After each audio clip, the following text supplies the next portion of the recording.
the #1 Costa Rica real estate and investment podcast, bringing you experts from all over Costa Rica.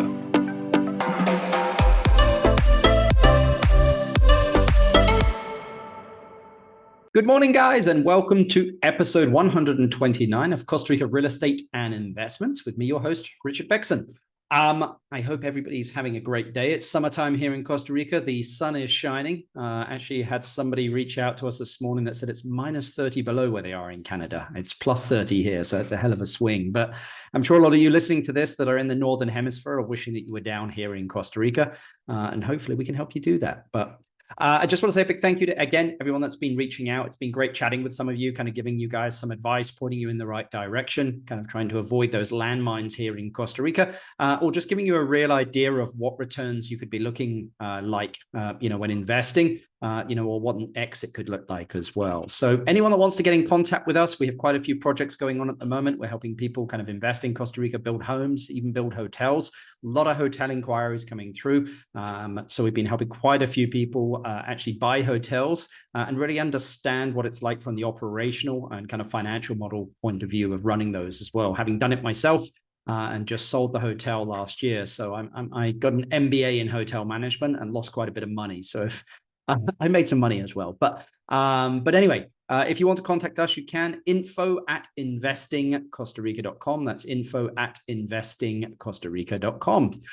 Today, we're going to be talking with Oliver Gamble. He's a long-term resident and real estate investor and developer up in Guanacaste. Actually lives in Reserva Conchao up there. So he's been developing and building, remodeling properties in Costa Rica for quite some time. So we're going to be talking to him about what advice he has for investing in Costa Rica and also what projects he has going on at the moment. So all of his contact details are in the description below if you do want to contact him. But let's get straight into the podcast.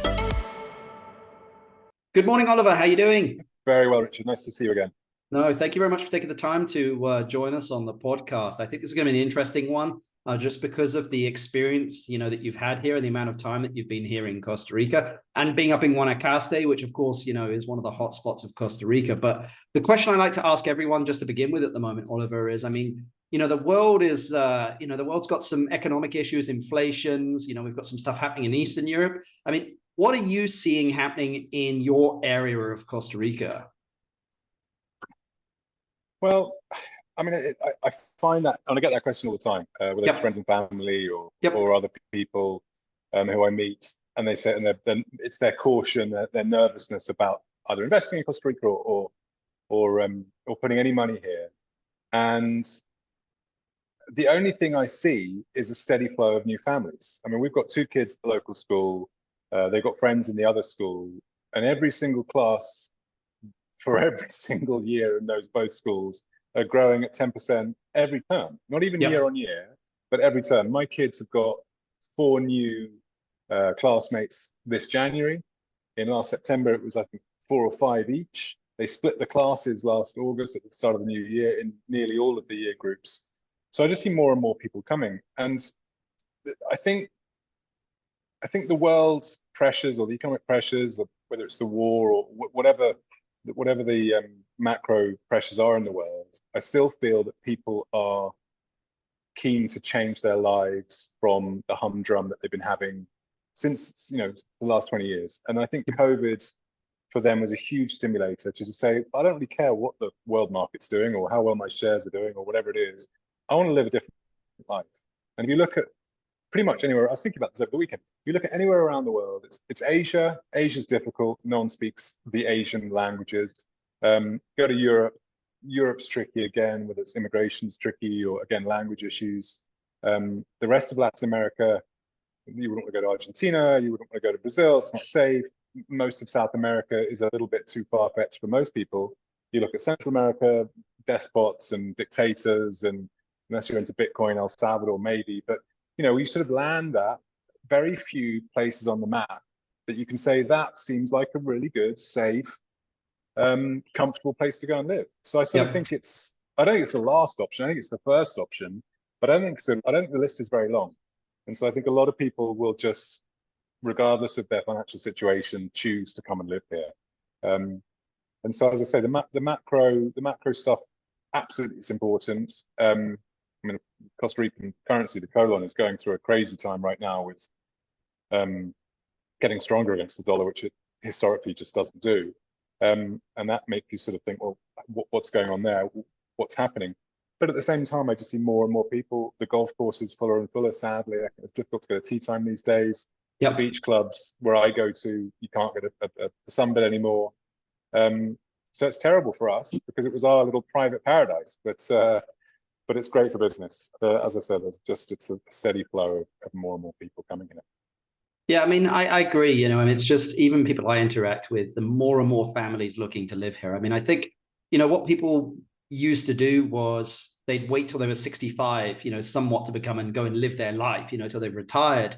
Whereas now, you know, it made people question stuff just with technology now, you know, and it forced businesses to kind of move more online with remote working. So these two kind of worlds have just smashed together. And I know so many people here that have well-paid jobs in North America, living in Costa Rica, you know, and living in paradise. And, you know, I mean, I will say that a lot of them say to me they were like, wow, Rich, I didn't realize on what a treadmill I was, or like how narrow focused I was when I was when I lived where I lived, until I got to Costa Rica and realized I don't need half the crap that I've got. You know, you spend so much time outside. My kids are happier. I have more time with my kids. Like it's more of a balanced center way of living.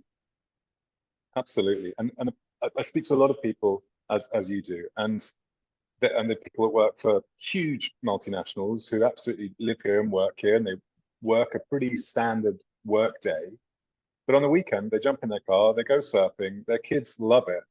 And a couple of families, one's got 2 kids and one's got 3 kids. And they said, we're only coming here for 2 years. We've got to go back. We want to get the kids through high school. And the kids threw the brakes out the window and said, we're not going back. I'm no interest in going back to, one was to Texas and the other one was to California. We're not going back. You figure it out so that we can stay. And both those families have since invested and bought a piece of land, or one's bought a house, one's building a house, and they're staying. They just said, okay, well, it's kids first now. And I think that's a bit of a new thing, I suppose. As you said, it used to be the pensioners. It used to be people who live their lives and then come down and just put their feet up and relax. And now, as you say, people are more interested in having a good life and giving their kids certainly a safe life. I know there's a lot of stuff going on in the States with gun crime and horrible things happening. But I think they seem to love it. They love the ability to be free, or the lack of pressure. You know, there is no pressure to be conformist. You don't have to be in a clique. You don't have to wear the latest whatever it is. Yep. You just put your bikini or your shorts on. You go to the beach, and everyone's pretty much the same. It's really great. I mean, it's lovely because most of the people you meet are super positive and are having a wonderful time. You know, I very rarely meet anybody who's saying, I hate it, I'm trying to get out of here. They're always thinking, I hate that I can't get rent for next year. That's the main complaint I hear is, how do we stay? There's nowhere else for us to rent, which is, again, great for us being property people, because there is a dearth of properties right now. Yeah, definitely. Well, let's just talk about, kind of switch gears into investing into Costa Rica here. I mean, what's been the best investment that you would say in Costa Rica, and what's been the one that you wish that you wouldn't have done? Because we've all got them. Well, I'll disappoint you. The one that I wish I hadn't done is the one I haven't done. I've been coming here for 18 years and living here for 10. And every single year for those first 8 years, when I come and visit my wife's family, we'd go property hunting, we'd see stuff, we'd think, yeah, that's a really nice large farm with a gorgeous ocean view, but it'll probably be same price next year, and it'll probably be the same price next year. And I was working in central London property, so I was buying stuff and doing stuff up there and making really nice money. And through the 90s or noughties, you know, we everywhere in property, you're pretty much doing well if you're in the Western world. So I'm not disappointed that I did invest, but I am certainly, the worst deal I didn't make is the deal I should have done in 2006-07, when prices were low, just after there was a mini boom in 6-7, wasn't it? And then I guess in 8-9 is a great time to buy. And that was my worst deal, is not buying. And then my best deal was, I suppose, last year, actually. I mean, I got a fire sale. I knew the market value. The sellers didn't know the market value. and I was in and 250% increase in my investment in 6 months. And it was a paper deal. I did nothing. I bought it and I sold it, never touched it. Yeah. So I was, again, but that's the same thing as being an agent. When you're an agent or when you're in the industry and you see opportunities, you've got to jump on them as quick as possible. And that was just one of those ones where I was window shopping and I saw something and I thought, that little piece of land in that development, that it's not the right price. And I made the offer full asking. They accepted it straight away. We had the deal done in about 2 weeks. And I think 6 months later to the day, I set a new record price for that land in that development. So that was good. Good for you. A few more of those would be nice. But those are the ones that keep you interested, I suppose. Yeah. The unicorns, as I like to call them, where you have to keep kind of hunting around and searching for them. I think exactly, and they come, and sometimes you got to create them yourself. I had a good friend in Santa Teresa where we used to live. We've moved up to North Guanacaste now. Now we live in Reserva Conchal, just north of Tamarindo, near to Liberia at the airport. But in Santa Teresa, people were buying a farm that had really nothing, putting in some land, putting in some water, putting in some electric, chopping up and selling into lots, and they are and still are very, very profitable deals.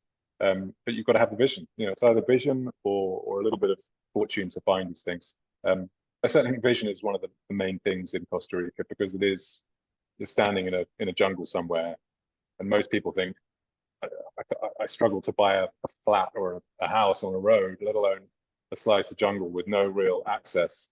But as you'll see, most gorgeous properties or hotels were once just a piece of jungle. Yep. And someone had some vision and turned it into something Reserva Conchal. Well, absolutely. Yeah. Well, that's probably my worst deal, because I came to Conchal in 2005. I probably should have bought then a lot then. Yeah. But hey, we're still here. Exactly. Well, I mean, what advice would you give to anyone, outside of Costa Rica that's looking to invest in Costa Rica? I mean, what would you say to them? Because I'm sure quite a few people do ask you for advice.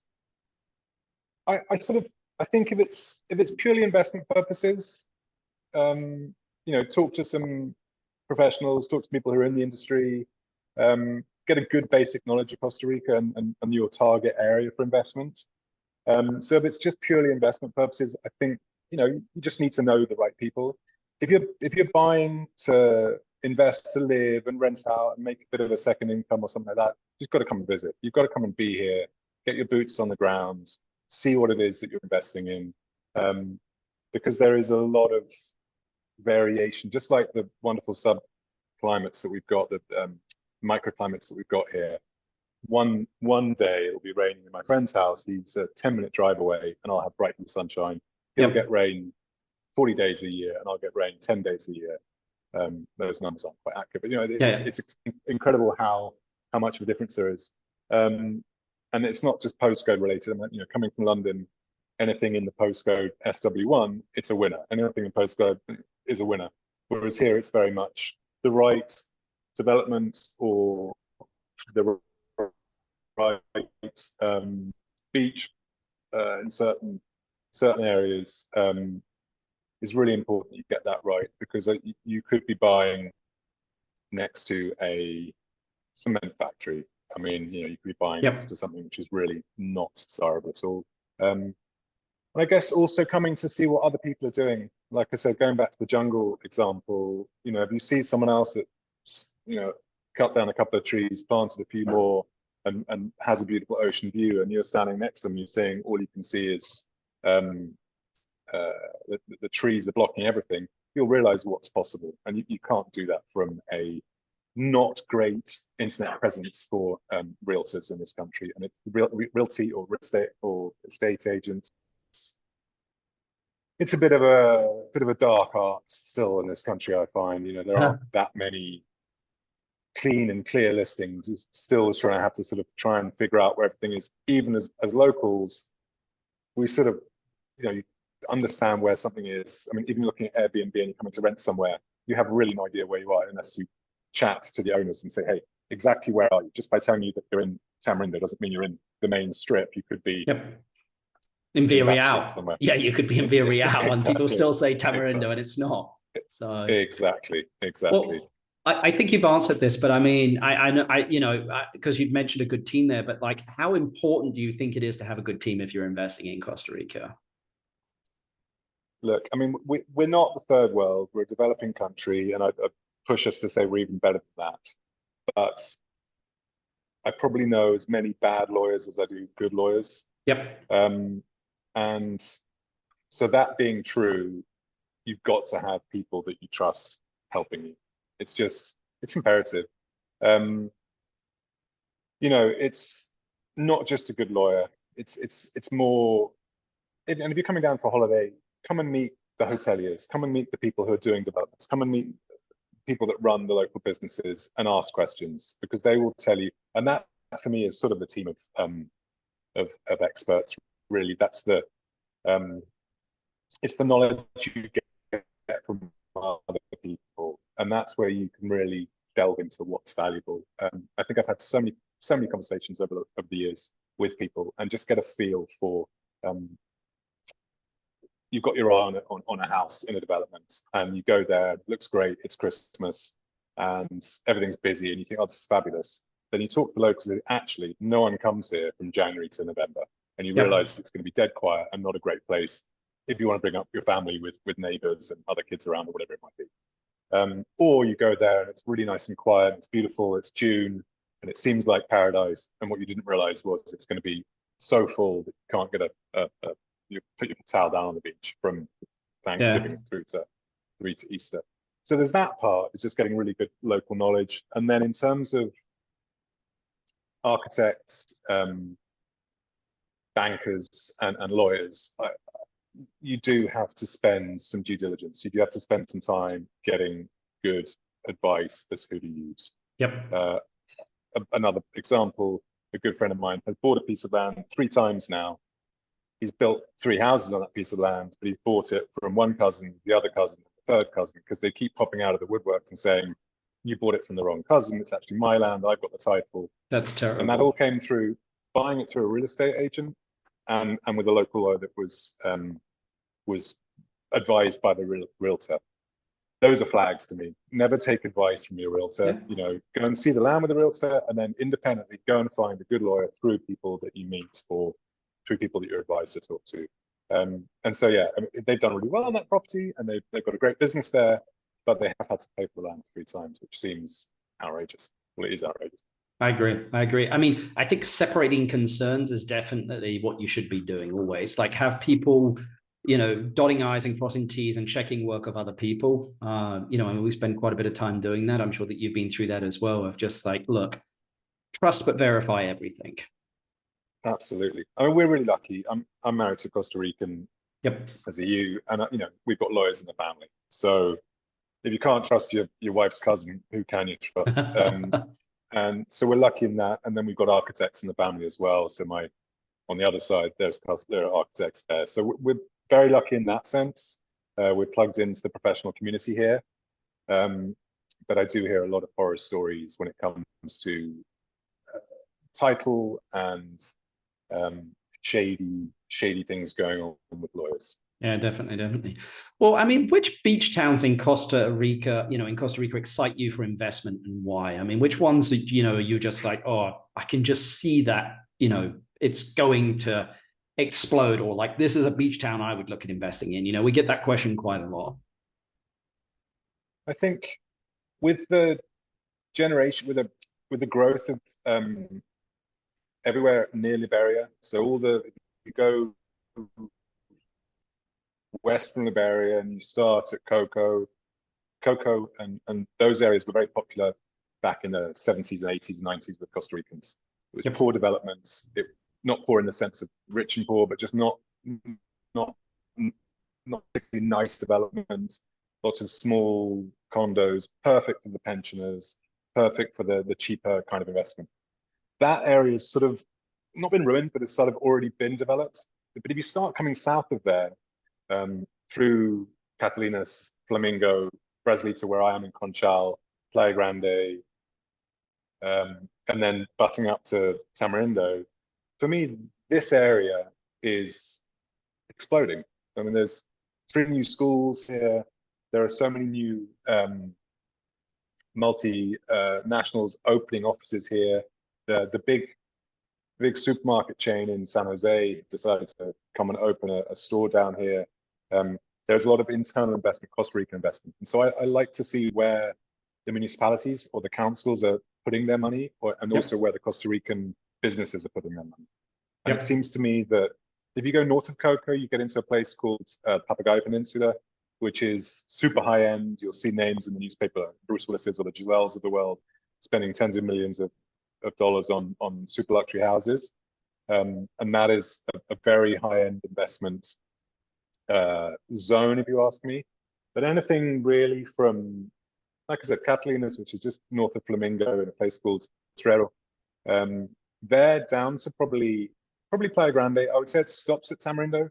Tamarindo has its own identity as a, I don't want to say Cancun. I'm not sure what the right comparison is, but the number 1 tourist destination in Costa Rica, basically, as a beach town. The number one. Yes, the Costa del Sol for an English person in Spain. It's where it's your first port of call typically if you come here. If you're a backpacker, if you're not so high end tourism, it's perfect. You know, there's loads of cheap places to stay. There are also some very nice places to stay. There are cafes, restaurants, souvenir shops, plenty. And it's actually a pretty beautiful beach. You know, it's good access to all the tourism stuff like the zip lines or the butterfly farms or whatever else people might want to come and do when they're here. So I think probably the answer is Northwest Guanacaste. That is my beach areas. And then within that, it's, if you've got $200,000 to invest, I have nothing wrong with a condo in Tamarindo. You'll rent it really well. They aren't big numbers, but it'll just do a nice yield and you have a nice place to come and stay. If you want to spend a bit more money, there are developments from within Playa Grande. That's grown hugely since I lived there back in 2005.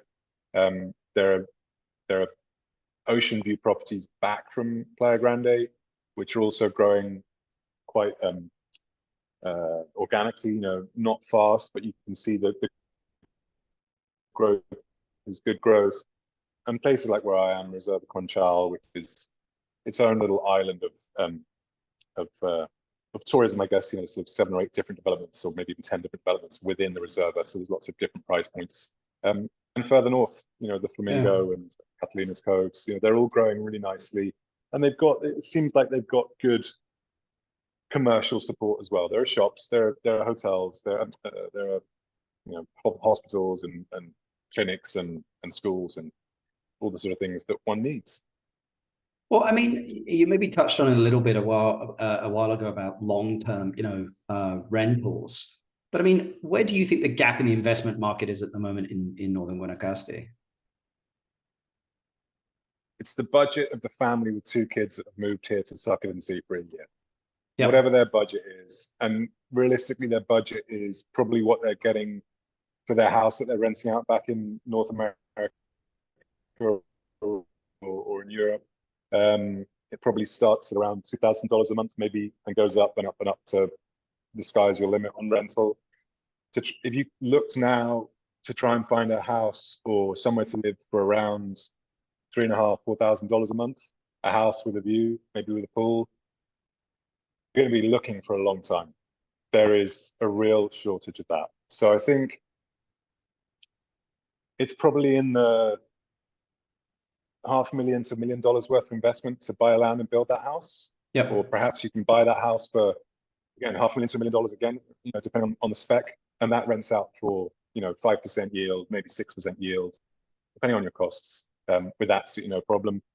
If you squeeze the numbers properly and you get a nice high rental long term, you know, you can get a long term yield of sorry 7% net if you get it all right. And I think that is a really good place to start, because that house is going to go up in value, I would imagine, you know, in the 5 to 10% a year region capital gain. It just, if you look at the last 3 or 4 years, where we have seen rampant growth due to COVID, but that growth has not come through crazy investment. That growth has come through people migrating. You know, and that's driven, demand has driven the price. There is so much demand and so little supply. And if you did any economics, that's a good time for people who have got property. Yeah. So yeah, I think that's the region. I mean, you can get a condo. Probably the cheapest condo you can buy right now is in the $300,000 range. You know, and there are cheaper, obviously, but I'd say the average starts at about 300,000 and goes up to probably 800,000, and then much higher for luxury high-end condos. And those rent really well. They're very typically they've got a management structure in place, so they don't, you know, more of a lock. What's the expression? What is it, like lock it and leave it? Turnkey. Yeah, Yeah, turnkey. lock it and leave it, or turnkey kind of thing. So I think those are very attractive. You know, a lot of people are a little bit cautious of buying a house in a development and then having to organize their own gardener and pool guy and cleaner, all that sort of stuff. But I like the condos. I think condos we bought a condo ourselves, and if I give you those numbers, we bought it. It's gone up 10% year on year for the last 3 years, and if we wanted to rent it out long term, I would be getting about 8% yield on my money. Not bad. Net. Fantastic, you know, and we bought it because we didn't want to rent. We were renting previously, having just moved from Santa Teresa, which is a couple of hours south or a few hours south. We wanted to wait and see what we should be doing, and as you know, waiting in Costa Rica is not always the right option. Unless you already own it, then waiting can be a good option. Yeah, definitely. I mean, I think, you know, people are always like, well, Rich, you know, I'm going to try and time the market in Costa Rica. I'm like, good luck, buddy. Like, this place is so weird when it comes to like timing markets. Like, I mean, Absolutely. I think it was, you know, the best time to plant a tree, you know, is today, right? Yes, absolutely. You know, so, I mean, but I mean, yeah, I mean, Oliver, let's just talk a little bit about some projects that you're working on at the moment. You know, I get a lot of people, you know, looking to invest, like, hey, Rich, I've got money, I want to invest it in Costa Rica. I know that you have a few projects, you know, available that people could potentially, you know, partner with you on and do a joint venture. So, you know, give us an idea of some of the stuff that you've got going on, or some of the stuff that you'd like to get going on. So the last couple of projects we've done is buy some land, get a house built pretty quickly, and sell it as quick as we can. They've both gone really well. They're both of those, we doubled our money on total investment, which were spectacular, obviously. I don't think we can quite get to that right now because I feel the market has come up a bit, come towards us a bit in terms of values. But I'm raising some finance right now for a luxury house. So somewhere in the region of a sales value of $2.5 million house, total investment value of about half that, 1.3, 1.4. And we have about half the investment for that already. So that's something I'd be looking for, some joint venture investment. And meanwhile, we keep our eye on lots. So there's a couple of other lots that we really like. And we're in sort of the pre-project development right now, coming up with what house designs might work, how to best take advantage of those particular lots. Most pieces of land, lots that you see here, have things to put off other investors. There's a big gulch down the middle of it. There's a river running across the side of it. There's a steep slope to get up, or it's... I like that. I personally like it. I have vision. I love it. That's what I was going to say. That's what I'm looking for. I look for the ones that other people pass. As I said, the one that I'm looking at right now that we've got half the money on, the lot is not particularly popular because it hasn't the greatest view, but from the second floor, it has a fabulous view. And so the way that we would design the house is have very much the services downstairs, a couple of the lesser bedrooms downstairs, and the principal rooms and the standing spaces upstairs. So who cares about the view downstairs? You know, it's more about having a lovely private garden and a gorgeous views from the principal areas. So yeah, it's a little bit like that. You have to be a bit smarter now, especially because the price has gone up so quickly. You do need to have an instinctive eye of how you can make the worst house on the street into the best house on the street, or whatever it might be. But so yeah, right now we're looking at the project which we've got some money raised on. So would definitely be interested to hear from people who are interested in getting involved in that. But also if we can get some more in interest in investment, then I will accelerate a couple of those projects which are under review as I speak. Yeah.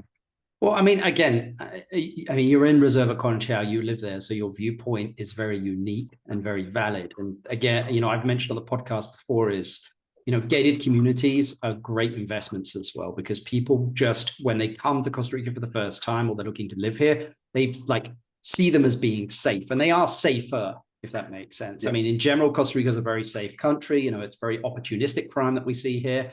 But you just need to be aware of that, like in a gated community, like you would feel safer. And that's why people base it, when they first come here, typically invest in those areas. I think the gated are definitely the first port of call for anybody that's coming here. In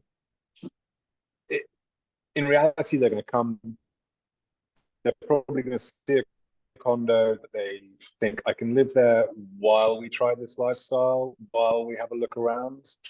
They're going to be super happy that they did that. And then they're going to think, okay, let's stay. Now, where can I build my dream home?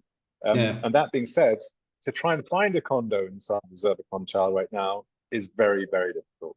They sell so quickly. They come on the market and they're gone within a week. So I suppose, again, putting our smart hats on, okay, let's find the nastiest condo, the one that hasn't been refurbished recently. I know it's going to be a bit of a headache doing a refurb project from afar, but that's the kind of headache that I'm going to have to go through to get myself a good deal. Speaking of which, there was a condo for sale a couple of weeks ago.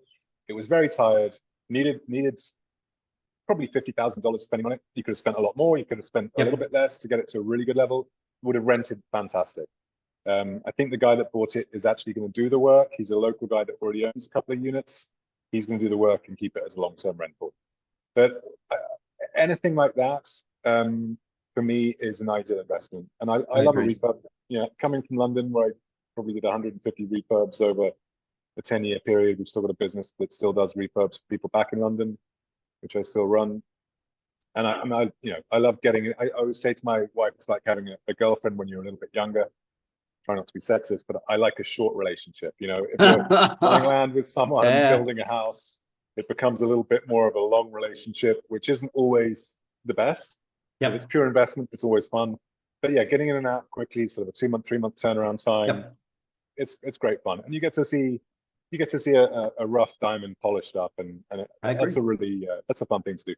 So I like a refurbishment. So if people are interested in that route of investment, I could more than happily steer them in the right direction for that sort of thing. We have a refurbishment team here as well, with a couple of people that do some real lovely design work.